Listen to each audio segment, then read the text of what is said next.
Hi dears, ഇന്ന് നമ്മൾ നോക്കാൻ പോകുന്ന റീഡിംഗ് എന്താണെന്ന് നമുക്ക് നോക്കാം. എന്ത് തെറ്റാണ് നിങ്ങൾ ഇപ്പോൾ ചെയ്തുകൊണ്ടിരിക്കുന്നത്? എന്താണ് നിങ്ങൾ ശരിയായി ചെയ്യുന്നത്? അതുപോലെ എന്ത് ആക്ഷനാണ് അടുത്തത് നിങ്ങൾ എടുക്കേണ്ടത് എന്നൊക്കെയാണ്.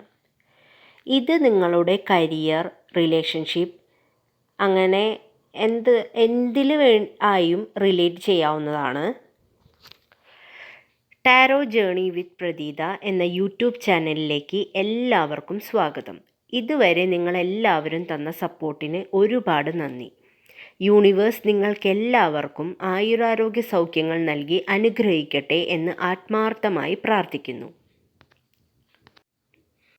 എക്സ്പ്ലനേഷനിലേക്ക് കടക്കാം.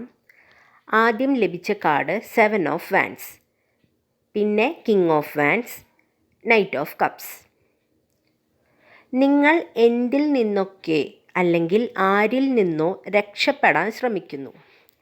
ഈ പ്രതിരോധിക്കുന്നത് ആരെയാണ്, എന്തിനെയാണെന്ന് പോലും പലർക്കും മനസ്സിലാകുന്നില്ല.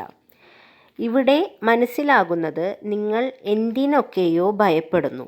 ഒരു പക്ഷേ ഇത് നിങ്ങൾ പാസ്റ്റിൽ നേരിട്ട അനുഭവങ്ങളുടെ അടിസ്ഥാനത്തിലായിരിക്കാം.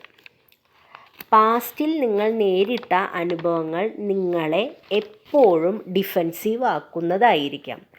ചൂടുവെള്ളത്തിൽ വീണ പൂച്ച പച്ചവെള്ളം കണ്ടാലും പേടിക്കും എന്ന് പറയുന്ന പോലെ അനാവശ്യ ഭയം നിങ്ങളെ എവിടേക്കും എത്തിക്കില്ല.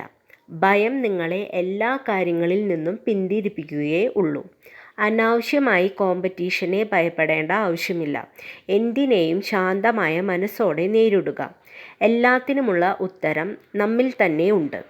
മനസാന്നിധ്യത്തോടെ മുന്നോട്ട് പോകുക. നിങ്ങളുടെ ജോലി കൃത്യമായി ചെയ്യുക. പിന്നീട് ഒന്നിനെക്കുറിച്ച് ഓർത്ത് ഭയപ്പെടേണ്ട ആവശ്യമില്ലല്ലോ.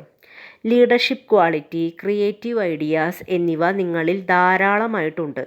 സ്വന്തം കഴിവ് മനസ്സിലാക്കി മുന്നോട്ട് പോകുക. ധർമ്മത്തിൽ കർമ്മം ചെയ്യുവാൻ ശ്രമിക്കുക. ഈ ഭൂമിയിൽ നിങ്ങൾ വന്നിരിക്കുന്നത് ചില കാര്യങ്ങൾ ചെയ്തു തീർക്കുവാൻ വേണ്ടിയാണ്. എല്ലാവരും വ്യത്യസ്തരാണ്. എല്ലാവരും ജനിക്കുന്നത് ഓരോ നിയോഗത്തിന് വേണ്ടിയാണ്. പക്ഷേ നിങ്ങൾ എല്ലാത്തിനെയും പ്രതിരോധിച്ചു കൊണ്ടിരിക്കുകയാണ്. അത് ചെയ്തു തീർക്കുവാനുള്ള കാര്യങ്ങൾ വൈകിപ്പിക്കുകയേ ഉള്ളൂ. നിങ്ങൾ നിങ്ങളെ തന്നെ തളച്ചിടുന്നത് ഒരു അവസ്ഥ. നിങ്ങൾ ചെയ്യേണ്ടത് നിങ്ങളുമായി ഒരു ആത്മബന്ധത്തിൽ ഏർപ്പെടുക. സെൽഫ് കെയർ, സെൽഫ് ലവ് തുടങ്ങിയവയ്ക്ക് പ്രാധാന്യം നൽകുക. നിങ്ങളെ സഹായിക്കുവാൻ നിങ്ങളുടെ സോൾ ഫാമിലി വരുന്നുണ്ട്.